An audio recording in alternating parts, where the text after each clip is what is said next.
Jadi kula suwun seperti keinginannya Rasulullah sallallahu alaihi wasallam. Terus niki terakhir anna Rasulullah sallallahu alaihi wasallam kana la yanamu hatta yaqra alif lam mim tanzil wa tabarakalladzi biyadil mulku wa qala las antawaf yufaddilani kulla suratin fil Qur'an bisab'ina hasanatan.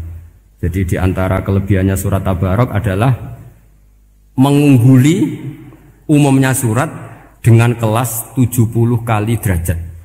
Jadi keunggulannya surat Tabarok itu bisab'ina darajah di bawah surat-surat yang lain. Sudah, ini surat Tabarok agak panjang. Tapi alhamdulillah dari semua itu surat Tabarok itu kalah mbek Qul huwallahu ahad. Jadi ini nikmat terbesar kita. Karena nggak perlu Tabarok, saiki porsi ini diturunkan jadi apa? Qul. Makanya banyak tarawih main apa? Qul. Itu bukan cari cepet, itu dalile musalsal ila Rasulillah sallallahu alaihi wasallam. Jadi ada sahabat itu kalau ngimami main kulhu. Di Indonesia masih mendingan kulhunya rakaat kedua ya. Itu enggak sahabat ini rakaat pertama ya kulhu, kedua ya kulhu. Masih mendingan di Indonesia dipakai selingan rakaat kedua. Singkat cerita sahabat yang makmum ini lama-lama mangkel, matur ya Rasulullah, ini orang yang kau pasrai jadi imam itu sering main kulhu. Akhirnya Nabi memanggil, ya fulan, kenapa kamu suka baca kulhu? Li'annaha sifatur rahman, karena dalam surat kulhu itu semuanya menerangkan sifatnya Allah Ta'ala. Maka saya suka itu. Nabi saat itu juga dapat wahyu, ya Muhammad kasih tahu orang itu, inni uhibbu, saya suka dia karena dia suka kulhu. Nah, itu aja hafalkan itu. Jadi itu riwayat yang lebih menggembirakan itu. Jadi tidak usah Tabarok, cukup apa? Kulhu. Dan itu lebih mutawatir. Makanya kalau legenda dunia kiai itu kan ini ada cucunya Sayyidina Ali. Tuh, siapa yang bisa khatam Quran sekian menit? Yang menang Sayyidina Ali ya, karena baca kulhu sampai 3 kali. Yang dianggap takdilul Quran, sudah sama dengan baca Quran. Jadi ini ijazah terakhir, ini jadi porsinya tambah turun.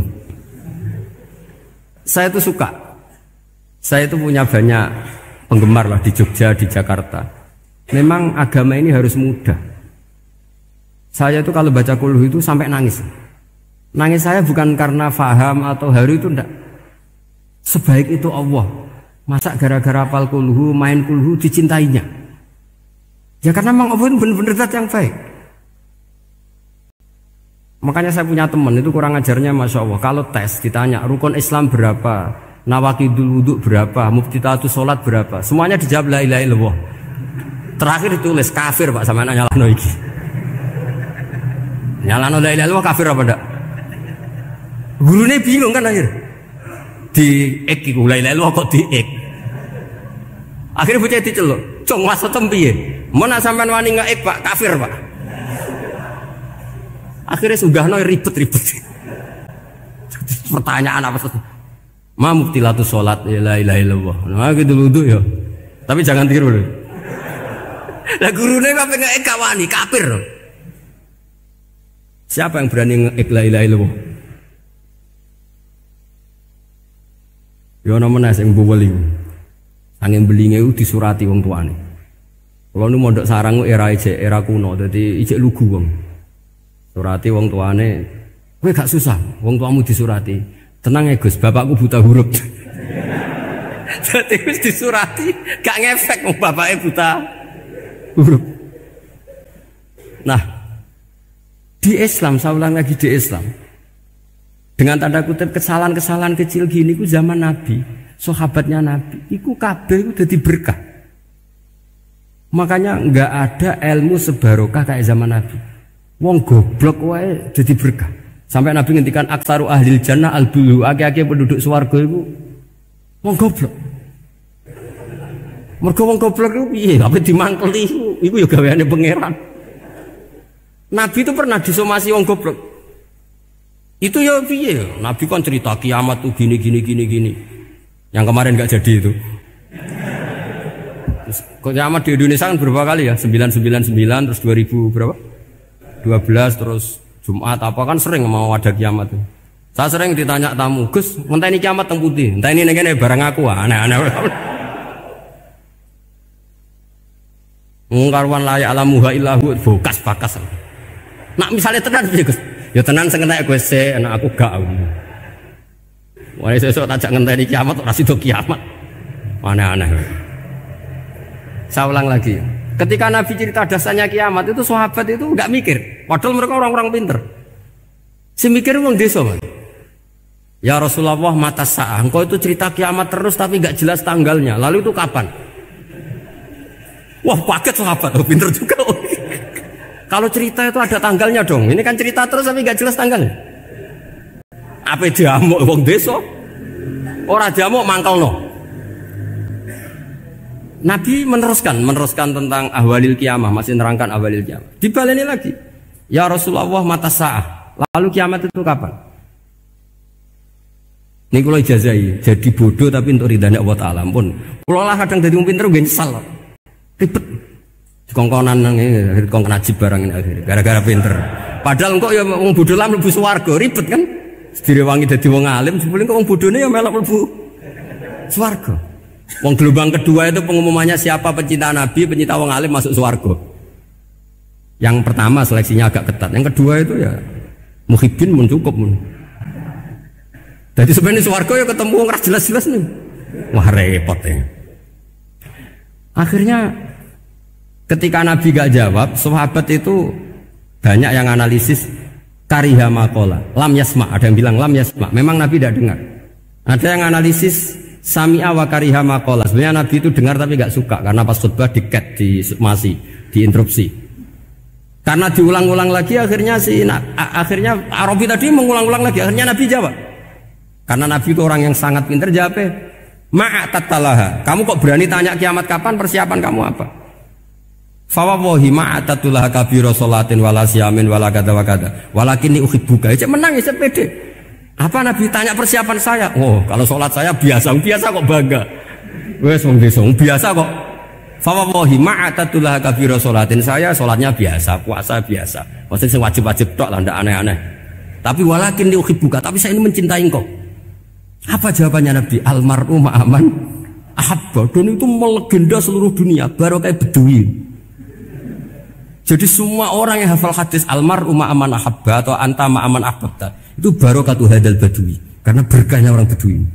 Dan hadis itu mutawatir karena dikatakan Nabi ketika khutbah orangnya banyak yang hadir banyak. Barokahnya orang Bedui, gak disopan santun. Mukjizatnya Nabi seringnya gara-gara orang Bedui. Nabi khutbah, wis khutbah cerita akhirat, cerita kebaikan. Ya Rasulullah, khutbah mohon bakas akhirat kebaikan. Sekarang itu tidak ada hujan, halakatil amwal. Sekarang harta hilang semua. Hewan-hewan sudah mau mati semua karena apa?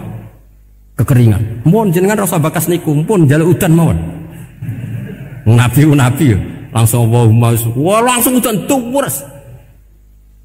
Nak jari ulama lah, Nabi berodok gelos putih udan seminggu, nganti akhirnya sapi ini gak mati krono kehausan tapi kelentir. Parani nek Nabi nuli ora ngrasa salah paren. Ya Rasulullah, wong kula yo donga udan ben ra mati, saiki mati tenggelam. Mun lereni santai wae. Akhirnya Nabi itu nuruti meneh. Allahumma hawalena wala alina Allahumma alal akam wa dzirab terus. Di wong desa. Betapa barokahnya wong desa iki orang tahu. Betapa Rasulullah itu sekali ngendikan alam itu harus tunduk. Jadi min mu'jizati Rasulullah sallallahu alaihi wasallam itu sekali ngendikan alam itu harus ngikuti. Jadi Nabi misalnya ngendikan hujan, itu panitia hujan, malaikat hujan harus nuruti. Nabi ngendikan berhenti juga harus berhenti. Makanya enak jadi Nabi itu. Tapi kamu nggak mungkin, sudah tutup, tidak ada mungkin. Makanya Nabi itu pernah minta dalam satu maidah, ya fulan saya ambilkan dirok. Dirok itu kaki kambing yang depan, diambilkan. Ambilkan lagi, diambilkan. Ambilkan lagi ya Rasulullah, bukankah kambing hanya punya dirok dua, kaki depan dua? Andaikan kamu bilang iya, maka akan selalu ada dirok selagi aku minta-minta. Karena alam ini akan mengikuti. Jadi Nabi misalnya mau dahar gitu ya, kok Nabi ngendikan ya Jabir, ini jangan kamu entas, yang entas harus saya. Ini cukup untuk makan orang banyak. Nabi sekali ngendikan cukup. Nasi ini punya konstitusi, harus cukup. Karena Nabi ngendikan cukup. Itu hebatnya Nabi. Beliau punya spesial. Alam ini harus nurut sama beliau. Makanya disebut wadhabu wal ghazala yasyadani laka birrisalah. Semuanya itu harus tunduk. Nah, akhirnya syafaat-syafaatnya Nabi itu gara-gara wong desa-desa. Saya itu pengagum wong Buddha ya, termasuk hadisul Arabi tadi. Ada orang desa tanya, "Ya Rasulullah, nanti kalau saya mati itu yang ngisap siapa ya?" Allah ya. Wah, bagus lah. Terus mulai. Barang mulai abe guyu-guyu. Nabi piye karepe? Dipanggil lagi. "Ya Arabi, kenapa kamu tertawa-tawa terus pulang?" "Ya baguslah kalau yang ngisap Allah. Selama ini hubungan sama Allah saya baik-baik saja." Tapi Nabi muji faqhu hadzal Arabi. Wis pinter kowe cong. Terus pernah lagi ada orang Bedui tanya, "Hal yadhakur rabbu ya Rasulullah? Apakah Tuhan itu pernah senyum? Pernah tertawa?" "Naam," kata Nabi. Ya pernah. Lan na'dima min rabbin yadhaku khairan. Kalau Tuhan pernah senyum, pernah tertawa, wah orang kalau pernah tertawa itu pasti baik. Ya baguslah, enggak apa-apa. Jadi makanya ini unik ya. Islam itu agama yang unik. Agama yang berkah, yang alimnya ya ketulungan, yang bodoh juga ketulungan. Karena memang agama ini untuk semua, lil alamin, untuk semua. Maka kata Imam Ghazali, Allah mengutus Nabi itu diutus ke raja-raja, diutus ke pedagang, diutus ke aromil, diutus ke fuqara, diutus ke birokrat, diutus ke apa saja. Ila jami'i sunufin nas, ila jami'i asnafin nas. Bahwa semua yang mengapresiasi kenabiannya Nabi itu mulai raja, pedagang, PNS, birokrat, orang miskin, orang apa saja mengapresiasi dakwahnya Rasulullah Shallallahu Alaihi Wasallam.